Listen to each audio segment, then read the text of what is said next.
आप देख रहे हैं इंडिया टाउन न्यूज, भारत की बात, एक साल बेमिसाल। नमस्कार, इंडिया टाउन न्यूज देख रहे हैं आप और मैं मुस्कान शाह। स्वागत करती हूं आप सभी का हमारे खास बुलेटिन खबर बस्तर में। खबरों का रुख करने से पहले आइए एक नजर डालें हेडलाइंस की ओर। कांग्रेस द्वारा घोषित प्रदर्शन हुआ स्थगित। जिला कांग्रेस कमेटी ने प्रेस कॉन्फ्रेंस कर दी जानकारी। प्रशासन ने चरचर सड़क पर निर्माण किया शुरू।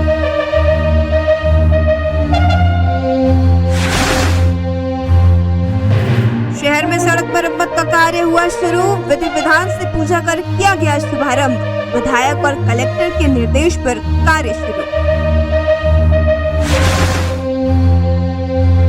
कोंडागांव में नवीन सदस्यता अभियान जारी। सह प्रभारी ने की अभियान की समीक्षा। प्रभारियों से की अभियान के विस्तार पर चर्चा।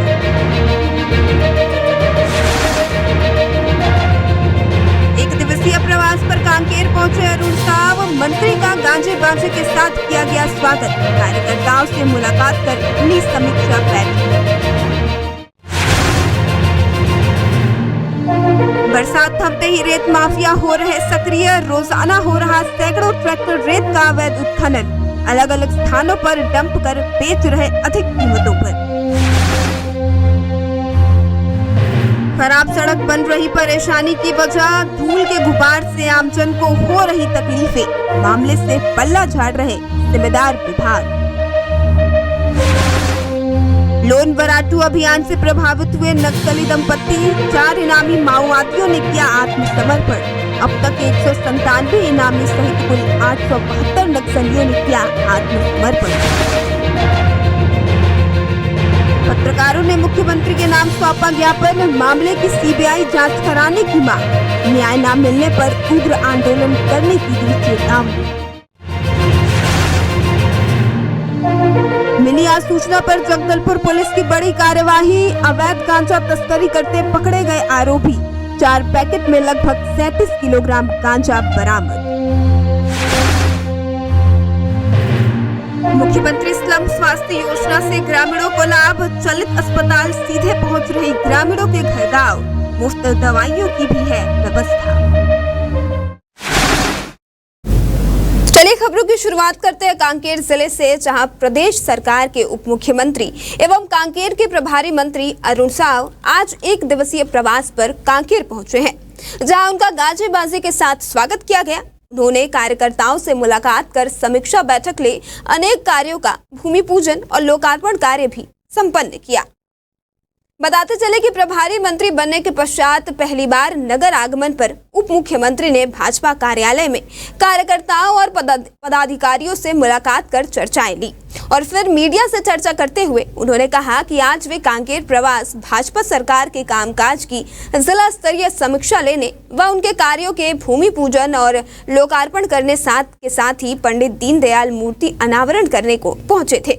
कवर्धा में हुए घटना के सवाल का जवाब देते हुए उन्होंने कहा कि कुछ घटनाएं दुर्भाग्यजनक हैं, लेकिन कांग्रेस सरकार के राज में हुए अपराधों की तरह भाजपा सरकार में कोई घटनाएं नहीं हो रही हैं और जहां घटनाएं हुई उस पर सरकार ने तत्काल कार्यवाही कर अपनी जिम्मेदारी निभाई है। आज प्रभारी मंत्री के नाते कांकेर का पहला प्रवास है। सबसे पहले पार्टी के जिला कार्यालय में आना हुआ।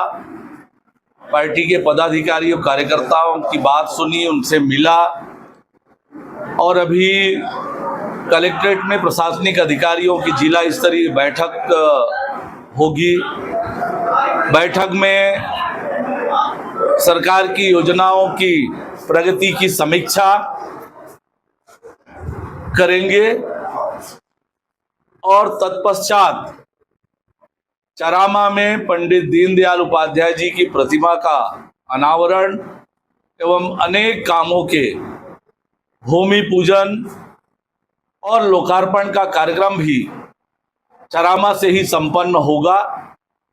बार बार हमने आंकड़े जारी किए हैं कि कांग्रेस के शासनकाल में किस प्रकार से आपराधिक घटनाएं बढ़ी थी और हमारी सरकार बनने के बाद आंकड़े क्या है। आंकड़े स्पष्ट रूप से बताते हैं कि अपराध में नियंत्रण हुआ है और जो दुर्भाग्यजनक घटनाएं हुई है सरकार ने तत्परता से कठोर निर्णय लिए हैं, चाहे वो बलौदा बाजार की घटना हो या कवर्धा की अभी की घटना हो।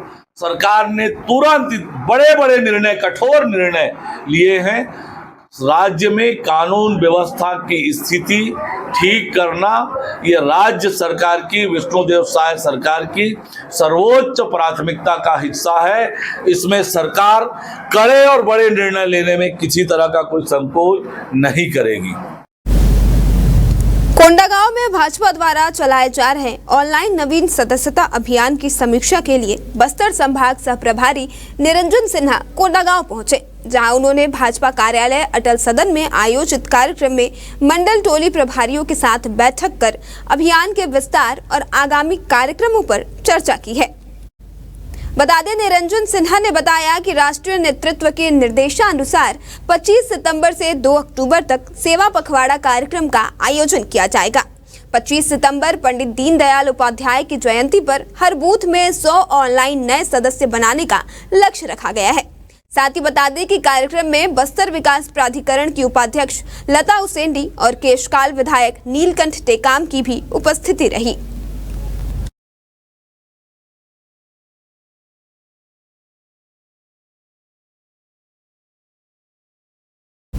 छत्तीसगढ़ प्रदेश कांग्रेस कमेटी के निर्देश पर कोंडागांव जिला कांग्रेस कमेटी ने 19 सितंबर को टाटामारी में बैठक कर तेली नसीता घाटी केशकाल शहर एवं विश्रामपुरी सड़क की जर्जर स्थिति को लेकर 24 सितंबर को जन आंदोलन की तैयारी की थी। जोर शोर से प्रचार प्रसार के साथ 5000 की भीड़ से बड़ा कार्यक्रम होना तय था। इसकी लिखित सूचना प्रशासन को भी दे दी गई थी, परंतु जिला प्रशासन के द्वारा कांग्रेस के कार्यक्रम से पूर्व ही 21 सितंबर को मौके पर पहुंचकर जायजा लेते हुए कलेक्टर द्वारा तुरंत ही काम को शुरू करने का निर्देश दिया गया। बताते चले कि बड़ी बड़ी मशीनें आनी शुरू हो गई हैं, साथ ही साथ सड़क निर्माण का कार्य भी शुरू कर दिया गया है। कांग्रेस पार्टी ने प्रेस कॉन्फ्रेंस आयोजित कर मीडिया के समक्ष कहा कि विपक्ष का कार्य होता है जनता की आवाज को उठाना, हम वही कर रहे हैं।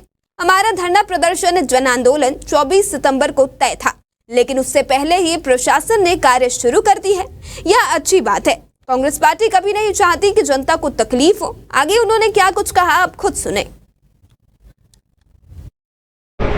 प्रदेश कांग्रेस कमेटी अध्यक्ष आदरणीय दीपक बेद जी के निर्देशानुसार केशकाल शहर और घाट की जो सड़क की दुर्दशा को देखते हुए कांग्रेस पार्टी ने उग्र आंदोलन करने का, जिस तरीके से शासन प्रशासन शांति से देख रहा था और इतनी परेशानी हो रही थी, लोगों को आए दिन जाम की समस्या हो जाती थी, पर शासन प्रशासन इस वक्त कोई ध्यान नहीं दे रहा था। उससे देखते हुए जिला कांग्रेस कमेटी के द्वारा 24 तारीख को एक भव्य और बड़ा प्रदर्शन करने का हम लोगों ने जिला कांग्रेस कमेटी के द्वारा तय किया गया था, परंतु कहीं ना कहीं बात पहुंची होगी और भाजपा जो नींद में सोई हुई थी, नींद से जागी और जागने के बाद आज से ही काम यहाँ चालू हो गया है।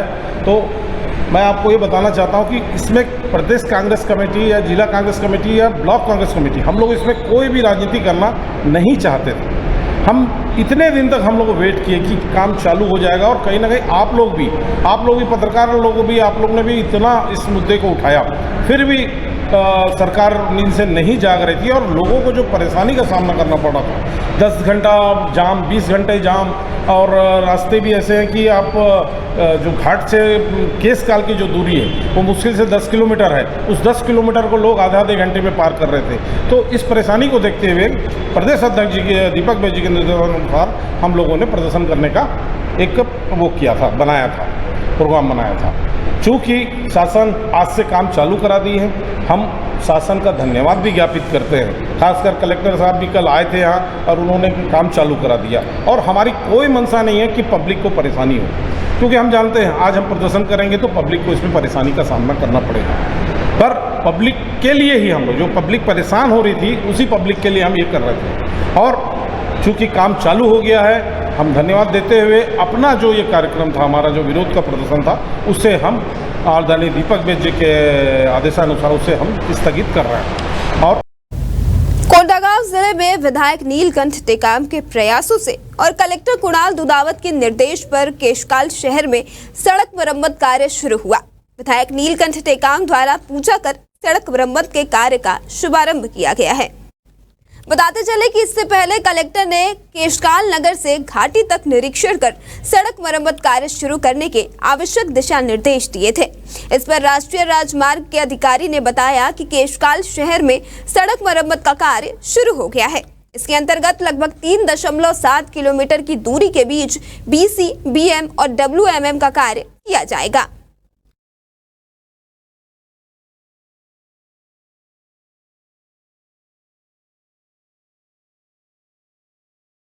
में ही 21 सितंबर से इसका रिनोवेशन का काम होने का हमारे विभागीय अधिकारियों के द्वारा आम जनता को आश्वासन दिया गया था और आज उसी तारतम्य में केशकाल नगर से लेकर के केशकाल घाट का नए सिरे से रिनोवेशन का काम चालू हो गया है और लगभग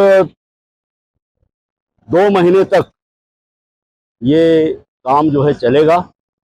ऐसी उम्मीद है कि 2 महीने में घाट और शहर का पूरा रिनोवेशन का काम कंप्लीट हो जाएगा। खबर कोंडागांव जिले से है, जहां बीते दिनों लगातार हो रही बारिश के चलते नदी नाले उफान पर थे। वहीं कुछ दिनों से बरसात के थमते ही जिले के रेत माफिया पूरी तरह सक्रिय हो गए हैं। जिले में रेत माफिया बेखौफ रेत का धड़ल्ले से अवैध उत्खनन कर रहे हैं। वहीं बीते दिनों खनिज विभाग ने कई ट्रैक्टरों पर जब्ती कार्रवाई भी की थी, पर विभाग की कार्यवाही से रेत माफियाओं को सबक नहीं मिल रहा। सूत्रों के मुताबिक रेत माफियाओं के द्वारा प्रतिदिन सैकड़ों ट्रॉली रेत का अवैध परिवहन किया जा रहा है। साथ ही रेत को अलग अलग स्थानों पर डंप कर अधिक कीमतों पर भी बेचा जा रहा है।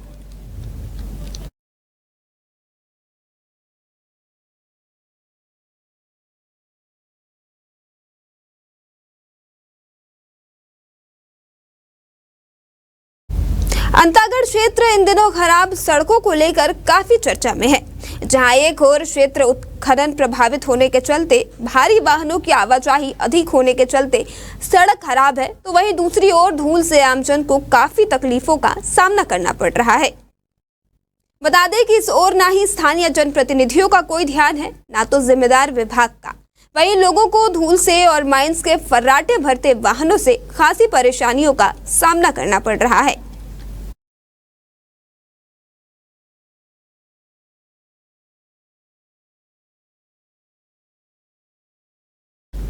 और इसी कड़ी में अगली खबर दंतेवाड़ा जिले से है, जहां लोन वराटू अभियान से प्रभावित होकर पति पत्नी के साथ 20 लाख के 4 इनामी माओवादियों ने आत्मसमर्पण किया है। आत्मसमर्पित माओवादी दंपति पर छत्तीसगढ़ सरकार ने 8-8 लाख रुपए, उत्तर सब जोनल ब्यूरो में सक्रिय राजनीतिक टीम की सदस्य पर 3 लाख रुपए और जगरगुंडा एरिया कमेटी में सक्रिय पूर्ववर्ती RPC क्रांतिकारी आदिवासी महिला संगठन अध्यक्ष पर 1 लाख रुपए का इनाम घोषित किया है, जिन्होंने आज पुलिस अधीक्षक के सामने आत्मसमर्पण किया।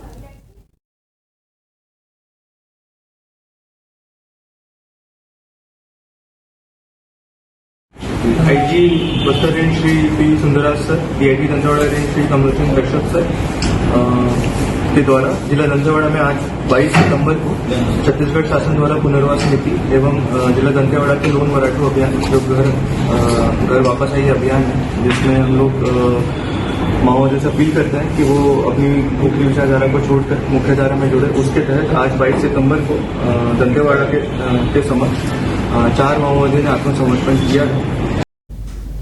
खबर सुकमा जिले से है, जहां पत्रकारों ने मुख्यमंत्री के नाम ज्ञापन सौंप CBI जांच की सिफारिश कर पत्रकारों को न्याय दिलाने की मांग की है। पत्रकारों ने ज्ञापन में लिखा है कि बस्तर के दंतेवाड़ा और सुकमा के 4 पत्रकारों के साथ सुकमा जिले के कोंडा क्षेत्र में रेत तस्करी से संबंधित समाचार बनाने को लेकर रेत माफियाओं एवं तत्कालीन थाना प्रभारी के द्वारा साजिश कर गांजा तस्करी का फर्जी मामला आंध्र प्रदेश के चित्तूर थाना में बनवाकर इन पत्रकारों को गिरफ्तार करवाकर जेल भिजवाया गया था।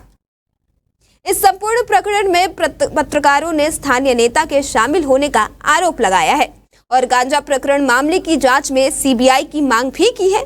इसके साथ ही साथ मामले में दोषियों पर कड़ी कार्यवाही की मांग भी की गई है। तो वहीं पत्रकारों द्वारा ज्ञापन सौंपते हुए मांगे पूरी नहीं होने पर उग्र आंदोलन करने की भी चेतावनी दी गई है।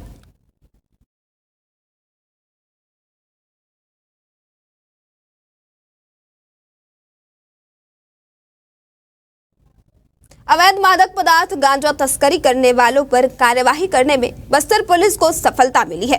बता दें कि थाना बोधघाट जगदलपुर को सूचना मिली कि दो व्यक्ति एक सफेद रेनॉल्ट ट्राइबर गाड़ी में अवैध मादक पदार्थ गांजा परिवहन करते हुए जंगल के रास्ते से ओडिशा के तरफ से बाईपास होते हुए आड़ावाल से क्रॉस करने वाले हैं। इसके बाद सूचना मिलते ही कार्यवाही हेतु टीम रवाना की गई।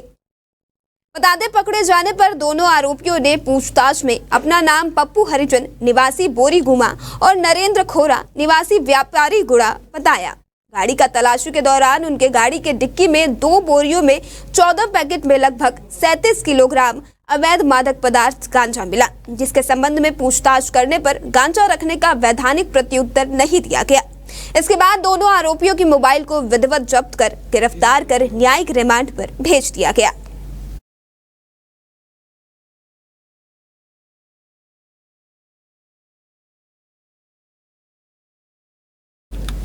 खबर सुकमा जिले से है, जहां छत्तीसगढ़ सरकार नगरीय प्रशासन द्वारा मुख्यमंत्री स्लम स्वास्थ्य योजना के तहत स्वास्थ्य सुविधा ग्रामीण अंचलों में लोगों तक सीधे पहुंच रही है। सरकार की इस योजना से चलित अस्पताल ग्रामीणों तक सीधा गांव घर पहुंच रहा है। योजना अंतर्गत आने वाले इन वाहनों में 1 बेड, खून जांच एवं मुफ्त दवाइयों की व्यवस्था भी की गई है।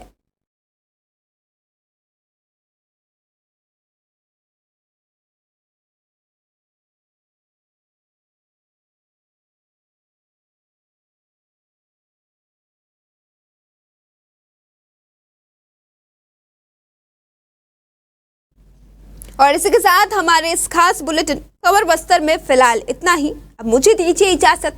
नमस्कार। आप देख रहे हैं इंडिया टाउन न्यूज भारत की बात, एक साल बेमिसाल।